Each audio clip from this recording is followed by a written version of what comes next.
করেছে চোরের দোষ নাই, গৃহস্থের দোষ। চোরায় চুরি করতে ঢুকছে, দেওয়াল বইনা এক চোরায় মারা গেল, আর এক চোরায় আদালতে মামলা দিছে বাড়িওয়ালার ফাঁসি চাই। কেন আমার সাথের চোরা মরলো কেন, দেওয়াল নরম করলো কেন?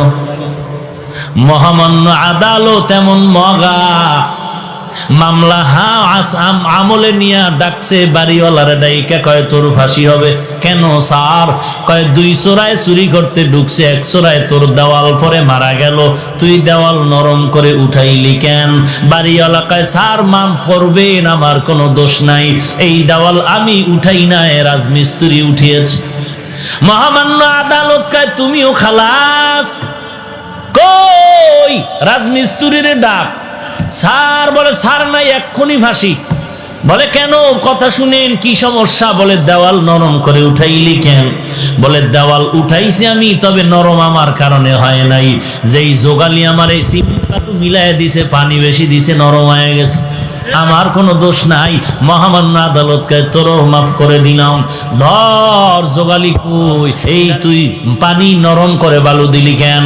বলে স্যার আমার কোনো দোষ নাই, আমি বালতি দিয়া বালুর মধ্যে পানি ঢালতেছিলাম, হঠাৎ করে একটা হাতি জোরে চিৎকার দিয়া দৌড় মারছে, এই ভয়ের ঠেলায় বালতির পানি বেশি বেড়ে গেছে, হাতিওয়ালার দোষ। বল তুইও মাফ। হাতিওয়ালারে ডাক, হাতিওয়ালা তুই এই অন্যায় করলি কেন? কয় স্যার আমার হাতি এমনিই চেতে না, এমনি গরম হয় না, এক বেডিয়ে এক মহিলা সুন্দরী রূপসী স্বর্ণের অলংকার লাগাইয়া ঝুম ঝুম করে আওয়াজ করতেছিল, হাতি দেখা গরম হয়ে গেছে। কয় তুমিও মাফ।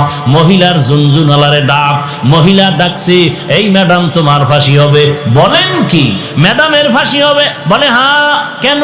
বলে তোমার ঝুনঝুন আওয়াজে হাতি গরম হইছে, চোরায় মারা গেছে। বলে আমার ঝুনঝুন আওয়াজ তো আমি বানাই নাই, এই দোষ সব স্বর্ণকারের। এই আওয়াজ কেন আমার দোষ? বানাইছে কে? স্বর্ণকার। তুমিও খালাস। স্বর্ণকার লাব্বাইক। কেন অস্ত্র বানাইলি এইভাবে আওয়াজ দেনেওয়ালা?